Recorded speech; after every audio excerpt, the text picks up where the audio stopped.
Welcome to this episode of Safe Home Podcast for struggling teens and their families finding their healing path. I'm Beth Syverson, a mom of an 18-year-old son, Joey, who's been dealing with addiction and mental health issues for several years. I'm walking beside him as he struggles with his recovery while I work on my own personal growth and healing. Our Safe Home has 4 pillars: addiction, mental health, adoption, and diversity. Today, we're going to be focusing on the addiction pillar. This episode is very special for 2 reasons. Number 1, because Joey's with us for this one. Yay! And number 2, it's going to be a 3-way conversation with me, Joey, and our life coach, Heather Ross.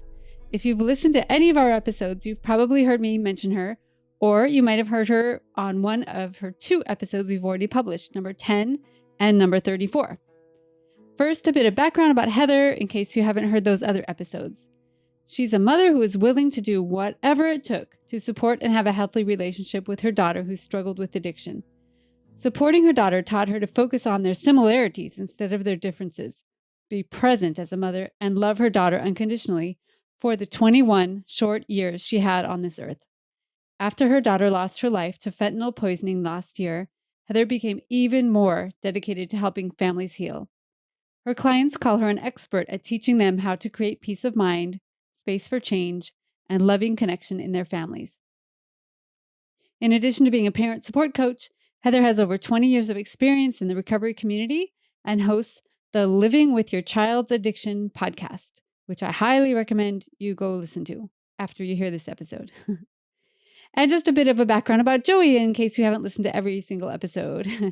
Joey currently lives with his dad, but he and I are closer than ever because of what I've learned from Heather and from the book Beyond Recovery about the CRAFT method. Joey's still struggling with substances, but he's more stable than he's ever been. He has a job, he's had it for a month, woohoo, and he's getting help for his core issues. I'm very proud of how Joey's managing his life despite his many challenges.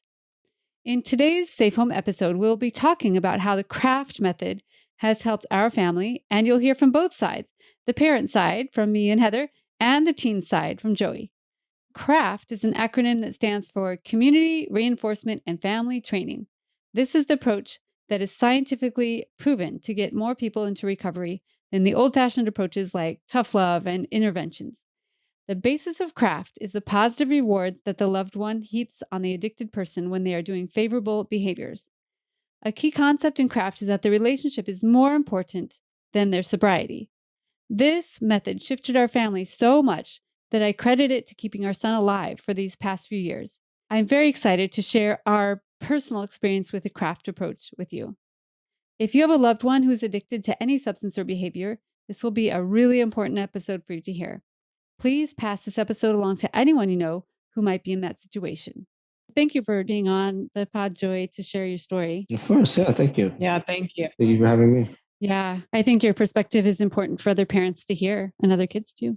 Yeah. So, well, let's start off with just a quick overview of where we've been with Joey. Joey started at age 15 with a suicide attempt that woke me up big time. And we found out right after that he had been using substances for a couple of years. Yeah. For about a year after that, I went around trying to fix Joey. And how did that feel to you, Joey? It felt like a lot of weight on my shoulders. I just had the suicide attempt, and then now I'm like trying to get better. How am I going to get better with all this pressure? It was a lot from my head. So yeah. So for about a year, I ran Joey around to every psychiatrist, psychologist, new age guru, anyone I could find that could help, quote unquote, fix him. But then in desperation, a friend told me about getting a life coach, and we found Heather, thank goodness, because she understands what it's like to have a child with addiction. And Heather taught us the model and the CRAFT method, and it completely transformed our family. Now, how's it been since then? It took a long time, a lot of work to get to where I am right now. But before you guys started doing the work, and before I started to do the work, it was just a lot of chaos, just a bunch of chaos. Like that time, I don't remember, I think because it's almost like trauma to me. Mm-hmm. And the work, like I didn't get help until it took a long time to land with Miguel, right? Yeah, around the same time we met Heather, we also met Miguel. So that all kind of coincided. Miguel's helped you so much, huh? Yeah. And then that work that we've done, at first it was still chaotic, a lot of chaos, but less chaos. And then built up relapses and stuff, but then we handled them better than last time. And it's now become a place where I can use and work at a job. And I have a girlfriend that's starting to do the work, getting therapy and doctor appointments. It's amazing. It's like, I did not think I could be here. My brain is nowhere where it used to be. I feel like I have really destroyed my brain with the drugs I've used. Your cognitive ability is pretty impaired, huh? Yeah. Yeah. I mean, you're still in there. I can tell you're in there, but your brain is slower than normal and it's hard for you to remember stuff. Yeah. And especially with my surprise is that I quit on the 1st. So I think a lot of the sweat and stuff, if this is on camera, is probably from the withdrawals. And it sucks. And it's just one of those times, but it feels like this time it feels like I'm gonna do it for good. Maybe I might have that occasional bowl or something like that, but it's not like I'm going to be using it like I used to just a couple of weeks ago, like daily. It's getting to a point where I just think of work every morning. I'm like, I want to go to work. I never thought I could get to this point of change, and I am able to see a future, I guess. Yeah, you've had a really good couple of weeks. You've been working for this new job for 3 weeks. The longest. I broke the record. Yeah, I know. 3 weeks. Woohoo! Yeah. And so that's really helped stabilize you. And now you're 3 days without, what was your drug of choice? The latest drug of choice is cannabis. It slows your brain down. But like, to me, I think it more of a psychedelic. In the amounts that you were using it. Exactly. But to normal people, it's just like it slows your brain down. That's probably what I was getting, is that slowing. But now I'm detoxing from that. 3 days is what you're detoxed, but you're going to be very like angry, agitated. This is the day where people relapse for cannabis. And then this is the day I have to push through. This is the next milestone that I have to break. Yeah. Well, and we're recording on this auspicious day. That feels pretty good. Yeah. Can we explain who Miguel is and the kind of work he does? Because I like that that's a little bit, it's not the traditional path. And I love sharing that there's all kinds of avenues to getting help. And that's what's helped you the most. Oh, yeah. Oh, Miguel I consider my spiritual guide. He really is just a very forward-thinking therapist, or person who understands trauma and how trauma is where chaos kind of spreads from in later in life, in the person's life. He understands that. So he works with people and shows them their deeper wounds and how to deal with those instead of dealing with the problems, dealing with the trauma, not the problem. Going right to the root. Yeah. Yeah. We had tried so many psychiatrists and therapists and rehabs and treatments, and none of them would go anywhere near Joey's early childhood trauma, which was primarily from being adopted. And also I divorced his dad when Joey was 4, which kind of exacerbated everything. With that one therapist, there was obviously trauma right in front, that family issue right there. But then he focused on weed. Yeah. Yeah. And then it brought the whole family down. Yeah. So we were so happy when we found Miguel, and Joey connected with him so deeply. And he does something called, the practice is called guided core integration. You know, he doesn't have a license. He's not a therapist. He didn't go to school for this. He got guided by his own guide, right? Yeah. So nothing against people who are licensed at all. I mean, that's really valid in everything. But sometimes you find people that are off the beaten path, like Heather was saying. Yeah, absolutely. I've done a lot of alternative work for myself, working with energy healers, and Helanna, you know, I had her working with them too. So, and that's was kind of also a bridge to connection with us as well. Yeah. If you don't mind me asking, what type of energy work? We did Reiki, energy healing, that kind.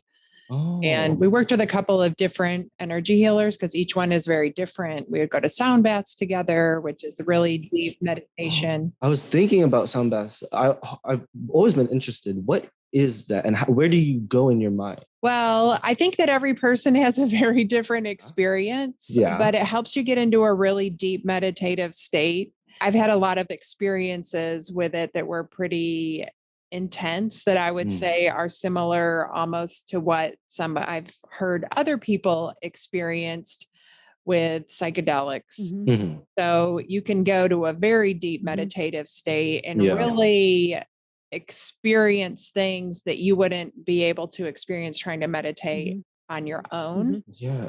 So I've gotten a lot of answers through energy healing. It helps you deepen your meditative state. That's the goal? Yeah, absolutely. Like, because you can get into a deeper meditation and stay there longer. Oh, wow. With the sound bath than most people could on their own without, you can just go to a sound bath and get into a deeper state than somebody who say practices every day for a long time. Yeah. And vibration, like with sound, and me personally with music, but sound is especially so powerful, especially with those frequencies. Those frequencies are moving your body, vibrating your body. I don't understand that. I want to understand that science. No, it's really cool. That's for later. I've been listening to binaural beats. Yes. Yeah, those are amazing. I love those. It makes me feel so relaxed. I don't know what they're doing in my brain, but it feels good. And isn't that frequencies too? Yeah. And hertz and all that stuff? Wow. Yeah. I listen to those too. Yeah, they're really good stuff. Well, let's talk about the things that I learned from Heather that helped make our transition. And I really credit this stuff that we learned from Heather with basically saving our family. I don't know where we'd be. I don't know where Joey would be. I'm not sure if he'd still be alive because he was going down a really bad path with really, really risky behavior. And we were just getting farther and farther apart. And what I had been doing that first year before we met Heather was I had Joey under the microscope and I was trying to fix him. I was just focused only on him. I don't even know how I got through my jobs that year. I kept my jobs, but I don't know what I did. But I would just do the bare minimum. And every other moment of the day, I was trying to find the healing people or some healing modality or trying to get him to do one thing or another. And one of the first things Heather told us was we need to focus on ourselves and take our focus off of Joey. And at first I was like, what? Joey's the one that needs the help. Oops. Now I know that a family issue, right? Yeah. I was going to say that the kind of tiger mom gave me that pressure. Not you're not the reason I was using drugs, but it was giving me another pressure to want to numb out. Yeah. I remember one time in the car, he's like, Mom, this is making me want to use more. And I was mad. I'm like, I can't make you want to use, but I took it in after a little while and I was like, he's telling me what I'm doing is making him want to use more. I better quit doing this. And so, yeah, it's like, it was a calling out for help. Like, please, I didn't know what I needed, but like, you are not doing something right. Yeah. Whatever it is, it's not this. Right. Exactly. This is not going to help. Yeah. And once I think you got that message, or an angel came to you and gave you this gift of friggin' the craft and Heather. And it's like, it's so amazing that that's possible to have that change. And I'm experiencing it right now. Yeah. And it happened quick to me. It was a quick shift. No, it was quick. That was what I was thinking, is that thank God that you got the resources so quick, because it could have been so much later. And I could have been in my 30s or something, still in the same place or worse. Yeah. Jail. I don't know. Could have been all sorts of different things, right? Yeah. I'm so grateful that we found Heather and Craft when we did. You were 16, I think, at the time. It was about a year after the whole thing started, maybe 17. Yeah, but it paid off. And it's a great feeling to know that just changing someone's point of view can really help someone, especially if what they were doing and their point of view was hurting them and the person they were trying to care for. Yeah, it was hurting both of us for sure. Yeah, it was. So when we switched to just taking care of ourselves first, So we were getting our needs met. I was getting more rest. I was finding things for myself to be happy about. That's when I started drumming, which is so good for me. And we would go to sound baths and things like that. And there's a big shift in energy. Like I know, Heather, you really dig deep into energy work, and I don't understand energy, but I felt it. I'm really visual. So the energy for me was a very dark tint to it before. My experiences under drugs were very dark. But when I got out of it, the feeling I had, no longer under the influence of harder drugs that will make me see the colors, but I felt this sense of lightness, and the vibration was thinner, not as thick. Yeah. And when I closed my eyes, the colors were a lot more bright. And it feels so good to have this free or tension, this free up of tension. So would you say, because you were saying it took 2 years to get to here, did it start with a change in your relationship within your family? I think it started with the want to understand more about what is causing the issue. And that's communication. Yeah. So once you got hooked in with Miguel, and Jan and I were hooked in with Heather, everything just started to change. But I think it is good for people to realize it's been 2 years, and it's not been just like all of a sudden happiness and rainbows and unicorns. It's been still struggling, but all of us were healthier in the struggle. Yes. It made the struggle bearable, I guess. Yeah. Because I think when you get this much substances on board, it's going to be a struggle, period. Right. Yeah. And especially that I was still using, Yeah. Do you mind sharing, Beth, what it looked like when you say you had the microscope on him, like what you were doing? Oh, well, I just thought Joey was the problem, and I, supermom, needed to fix it. I felt heroic. I'm like, don't worry, Joey. Mama's got it. I got you. Kind of like, dun, da, da, da, da, da, I will come save the day. And I didn't realize that it was a whole family system problem, first of all. And then it wasn't really even a problem to fix. It was relationships to rebuild. Addiction isn't really even the problem. The problem is more the deep trauma and the connection that we were missing. So I was just going after the wrong thing. And it's what our culture tells us to do, really. I mean, I was just doing what parents do. We try to fix our kids and try to make them do what we want them to do. But now I know what I know. I would have done things much differently all along. Yeah. For me, with Helanna, I was doing the same thing. I was looking at her as the problem. I needed to fix her. She needed to change. She's causing problems in our family. She's causing chaos in our life. It was so much blame instead of looking at why is she doing this? Why is she hurting so bad? Instead, I was saying, why is she hurting us? Oh, yeah. Yeah. Why is she doing this to us? Yeah. I felt the same way. Yeah. Yeah. Instead of her pain.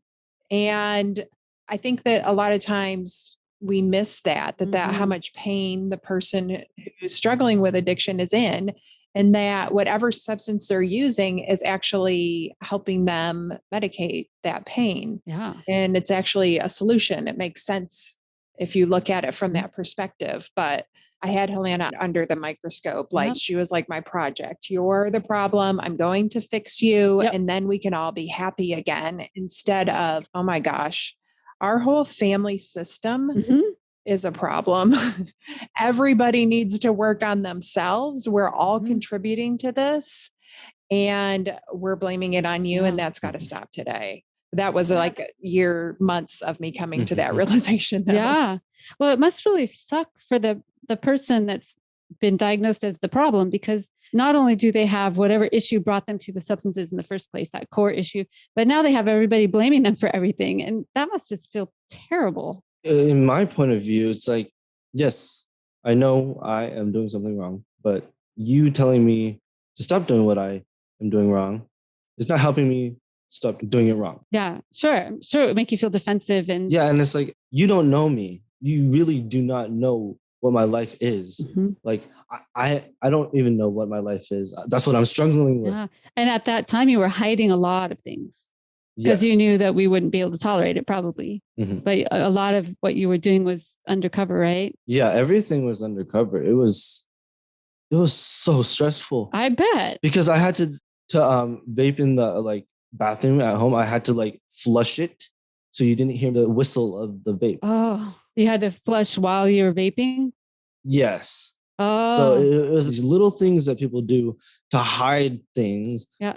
We're building up. All the time you had to be thinking, okay, how can I do this? How can I get this? How can I My mind was full. And then finally, when I had freedom of choice, not fully, but like of understanding that they're not going to be like really mean to me or hurt me or anything, that I can freely think that what I want to do. Obviously, some things are not right, but I can get those worked on and have a freer mind without having to think about how to lie. The scheming. Exactly. When we all just sort of face the truth of what is right now. Okay, Joey's hooked on a bunch of different substances right now. And we had a firm boundary that you're not allowed to use it at our house. But I guess lucky for you, I don't know if this is lucky, but your dad lets you use whatever at his house.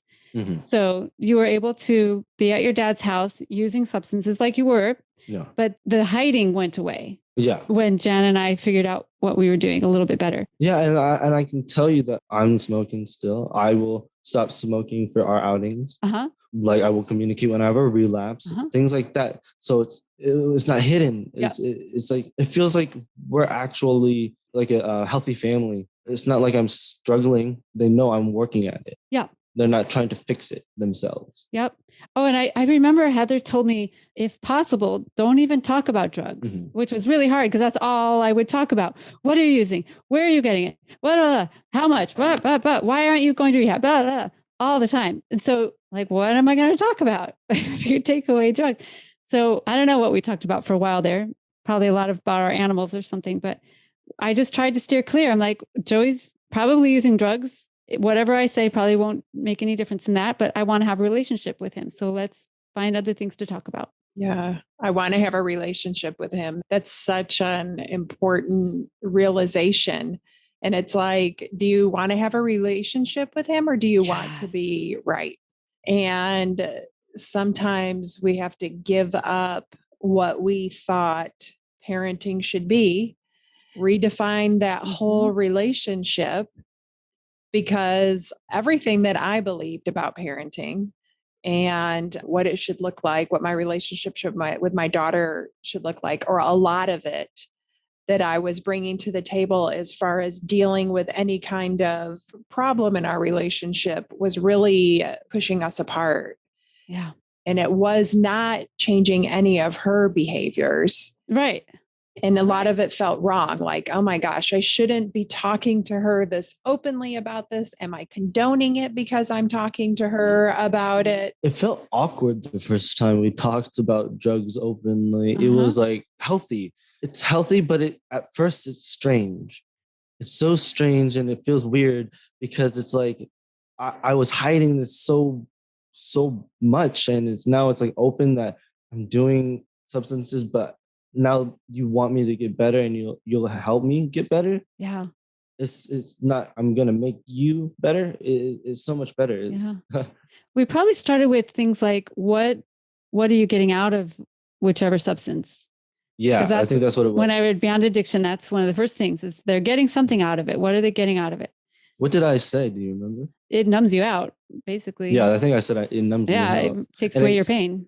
I think for the psychedelics, it really gives me fake answers. Now that I've realized it now that they're fake answers. But you were seeking answers, and I was seeking new stuff. I wasn't learning anything in school. And when I took a substance and it gives me knowledge of that, it convinces me it's giving me knowledge, I get addicted to that. Yeah. And that's what brought me down. Isn't there like a joke about how everyone seems like a genius when they're high? Like, I don't know, like, yeah. And then when you come back down, you're like, oh, that wasn't that smart. Oh, I thought I was in my head when I was tripping. I was like Einstein. Not literally, but I was like talking to my friends about really deep, like rocket science almost. And then like things to like make the world a better place almost. And then I come out of it and they're saying, you were speaking in tongues, bro. It was just gibberish. It was gibberish. But in your mind, you were like Einstein. yeah, these things were out of my comprehension to talk to you with now. Like it's like it was giving me stuff, but stuff that wouldn't help right now, you know? Yeah, it's like an illusion, huh? Exactly. Interesting. A false reality. Yeah. I can remember Helanna trying to talk to me about, tell me what it was like when she used LSD. And I would just get so disgusted, and I wouldn't even entertain the conversation. This was early on, before I started making changes in myself and coming to, more of a place of acceptance. So then when I did start trying to talk to her, she felt the same way, like you were describing, Joey, where she felt like very apprehensive. And even all the way to the end, like she would tell me details about so many things. But when it came to drugs, she wouldn't get into a lot of details. And I think that there was still, even though we'd been working on it for a couple of years trying to open things up, there was still just that element of shame that kept her from really opening up about that to me fully. At this point in my life, with where I am, I don't know if it's because I've fried my brain or if it's actually like a good moral I have, that I don't care. I'm a free person. People should know my story, should understand the struggles, the real struggles of what like substance abuse is and sounds like, and how to make it less of a struggle. Yeah.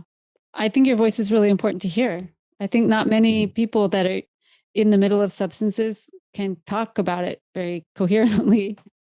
So I think you have a really unique gift that you can talk about what it's like right in the middle of it. Where I am at this point is like, I want to get better. I want to help others, but I need some support, and I don't know. It's kind of starting to drain me out a little bit, but I know that's one low, and that's what I've learned, is that it comes up. What comes up? The peak of getting better. It's a wave. Yeah. Oh yeah, it is a wave. I was thinking one of the other things that Heather's taught us is that sobriety for you is not our goal. Our goal is connection. Yeah. And I think it's interesting that you're on day 3 of sobriety. And he told me that right before we got on. So I did know just a tiny bit earlier than everybody in this listening to this. Yeah. But I am really proud of myself for not jumping through the roof with joy. I'm very proud of you. And I'm like, yes, good. But I feel like our energy between us hasn't changed. Yeah. Which I think is a lot of growth. Yeah. It's like, oh, I'm not treating you any different because you're sober. It's because I'm listening to you. Yeah. I'm proud of you. It's not that you're sober, it's that you're trying. Yeah. And I'm not doing the, okay, let's get you into AA meetings. Let's get you yeah. Now that you're sober, I'm letting you do it how you want to do it, because you'll do it your way anyway. And our main goal is connection with you, not that you're sober. Your sobriety is your business, your decision, your choice. I don't know. I always have trouble with those choice and decision words. Heather, what am I supposed to say? What are you supposed to say? Yeah, I mean, I don't like to narrow it down to minimize the complexity of it by calling it a choice. But yeah, whatever's right for you. There's no one size fits all. It's not black or white. It's whatever is best for you, because addiction in each person is so different that it's really important that we don't try to fit people into that one size fits all, have that black and white thinking that there's only one way to get sober and you have to do it that way. And if you're not doing it that way, then, I'm freaking out and Beth's freaking out and you're feeling all this pressure again. And then we're right back where we started. Yeah. And when I was thinking that sobriety was the goal, even when you had weeks of sobriety, I was still a nervous wreck because I was like, I'm just hanging on by my fingernails. Oh my God, when is it going to end? Oh my God, he's going to be like, and it didn't bring me peace even when you were sober. So I'm feeling so much different now. I was at peace yesterday and I'm at peace today. And it's not chaotic anymore. Right. It's just more steady and more even on all parts. And your peace doesn't come from whether Joey is sober or actively using. That's right. My peace is completely separate from Joey. And that's so hard. I don't know. I've heard people say you're only as happy as your saddest child. That tells that you cannot be doing better than any of your kids. Like you have to take their temperature to see how you feel. Yeah. And that's really codependency right there, right? Yeah. I'm not saying I'm perfect at this by any means, because when Joey's having a real rough time, it's hard on us for sure. But I am able to separate. Oh, that's Joey having a hard time. I'm okay over here. I'm still okay. And Joey, the same thing. Maybe Joey at different times thought he had to be pulled together for us and not just for his own self, right? And that's the times where I would be high around you guys, would be like, I shouldn't be high. It's like a dinner or something like that.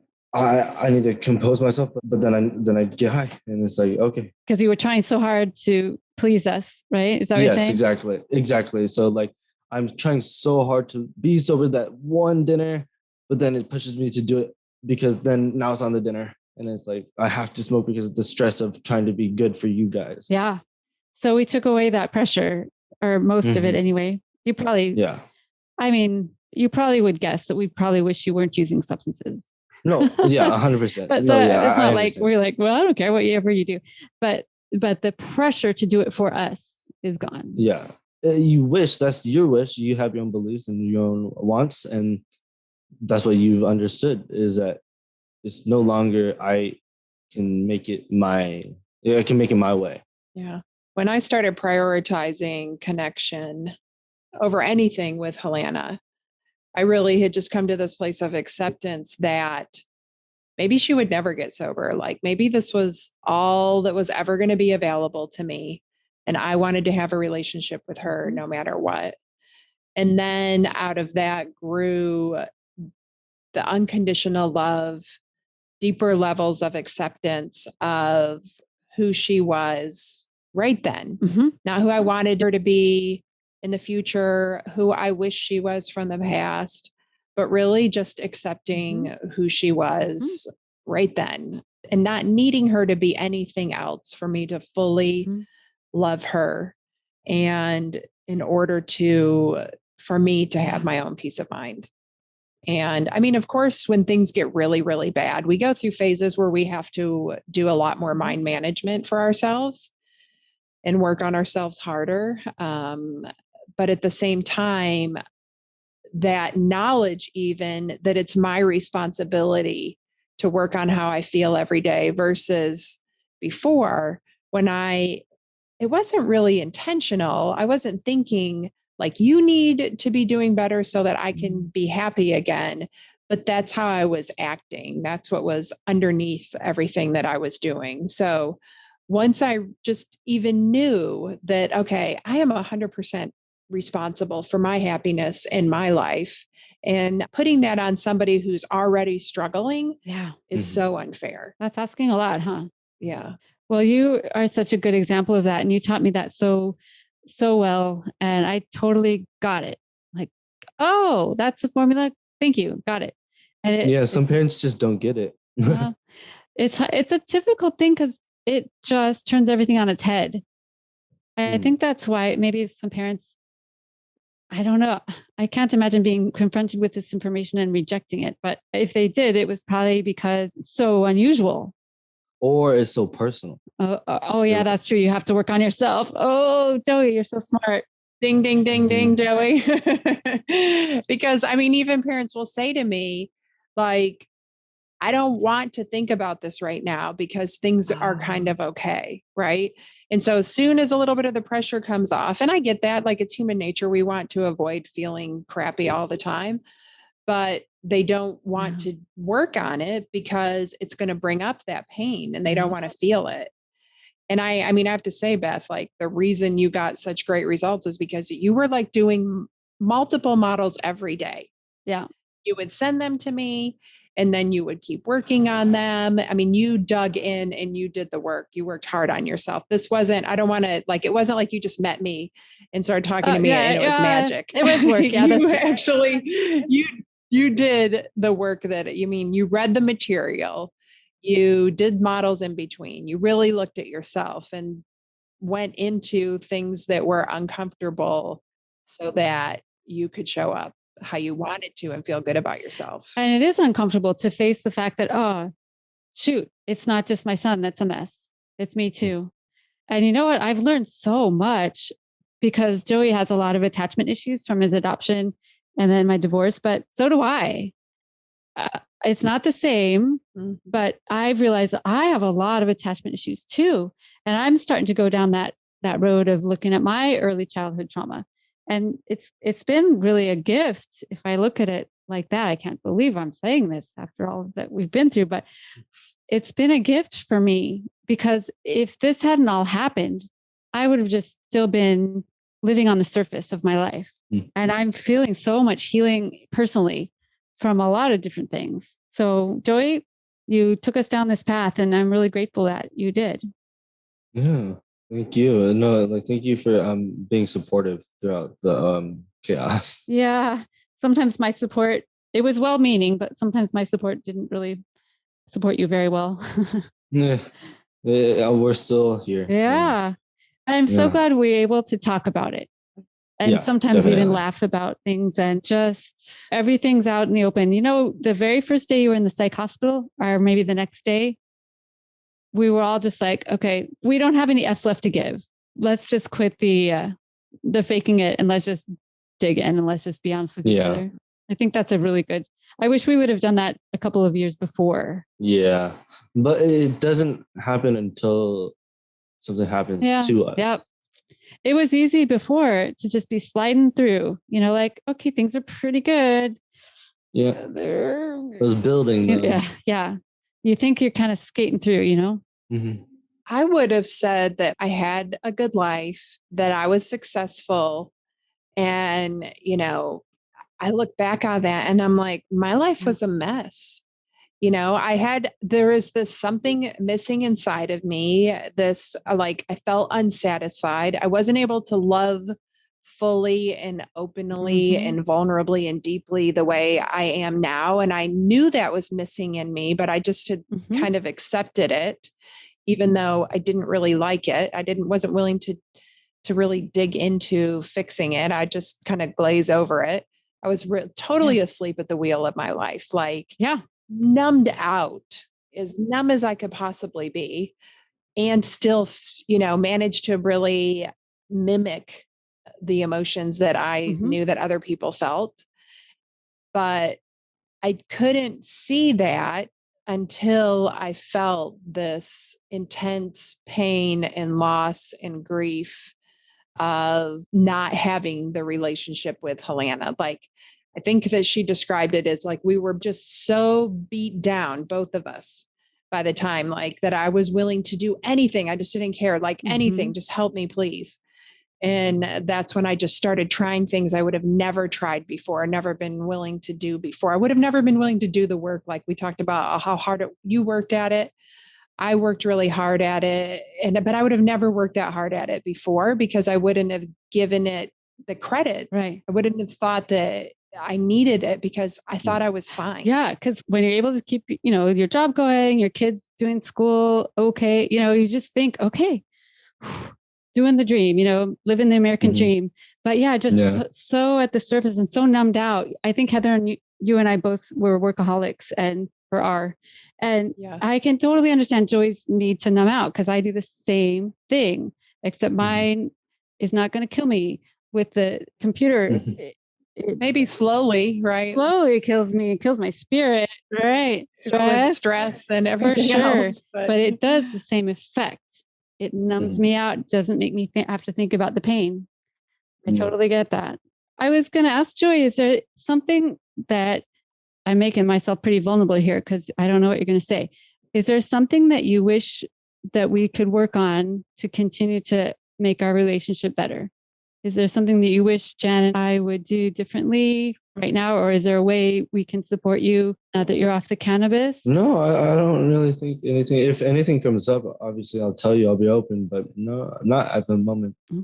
Just the phone calls and knowing that you're going to be there for me. That's all I need. Yeah. Yeah. We see each other a couple times a week Mhm. and we're always here for you. Yep. Can I just point out how simple his answer was? I asked Helanna the same thing when I interviewed her, and her answer was really simple too. It was she said she appreciated my patience because her emotions went up and down a lot, and my love, which is similar to what you just said. Yeah. It's so simple. Yep. To support somebody. Like that is the most basic thing that we all want and need. Just to be seen and understood and accepted. Yeah. And there's so much misinformation out there that's enabling. Don't allow these things. Don't talk to them if they're high. Don't let them, don't all of these things. And I feel like the word enabling is so condemning, and it's just a roadblock for parents who are trying to help their kids. Of course, we want to help our kids and support them. I mean, there's a way to learn how to do it, which, is part of what craft teaches, is a healthy way to support your kids, a way that works. Yeah. But I think that just letting everybody know, like, it is okay to love your kids when they're using, doesn't matter. Like, love them the same, show them, like Joey just said, like, that's what he needs. That's what Helanna said she needed. And any kid who could be really vulnerable and honest, like they were, would tell you the same thing, I think. Yeah.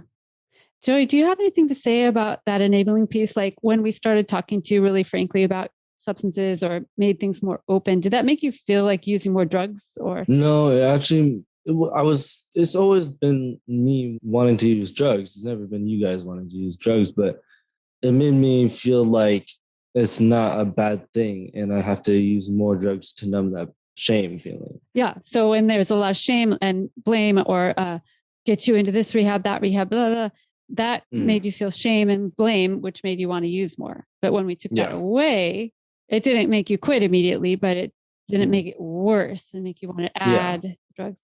What about like when I gave you the box of Narcan? Did that feel like I was saying, okay, here you go, use opioids now? Or no. I understand how important Narcan is. I've researched it. I've lost friends because there wasn't Narcan. So like I didn't take that as an insult or anything. No. But as enabling or like No. I thought that as protective. Protective, yeah. That's why I did it. Not overprotective, but protective. Just the right protective. I used to give Helanna Narcan too. And I can remember when she was staying in a hotel room. And, of course, obviously there was other paraphernalia on the bed, but there was Narcan there too. But she was also using alone. And I went to this overdose awareness event on Wednesday night last week and Helanna and I shared our story and the stigma and everything we've experienced. I got Narcan while I was at the event and it's sitting on my nightstand. And I was just thinking, like, that could have saved her life. And imagine if it was common for anytime somebody used alone. Sometimes I see numbers where you can call if you're going to use alone, where if you stop responding, they'll call 911. And I was like, what if it was that common, just so common that she had said, I'm just going to call this number when I use tonight because I'm going to be alone in this hotel room. It's just such a simple mindset shift, such a simple change. She didn't have to die. And I think that we need a lot of mindset shifts around how we approach addiction in this old mindset of rock bottom and enabling and all of the things that we shouldn't do that really, there's no science behind any of it. Have you heard of those numbers, Joey? If you're by yourself and want to use, but want to stay safer, I'll try to find the number and put it in the show notes. Okay.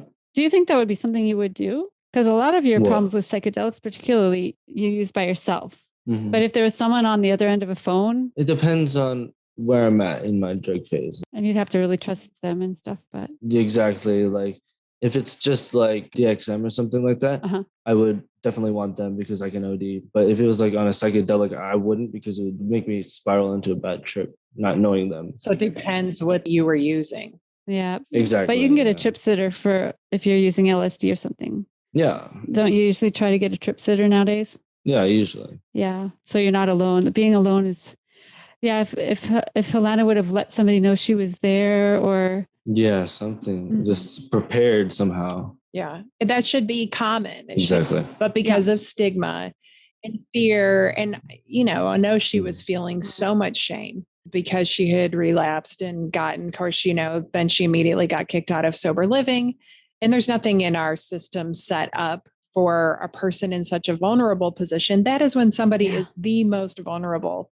There should be another place for them to go. Like if she wanted to, didn't want to go back into rehab because she didn't want to lose her job and start over, but she could have had somewhere she could have gone for a week or two and then move back into sober living where she still had structure and support and didn't have to feel ashamed.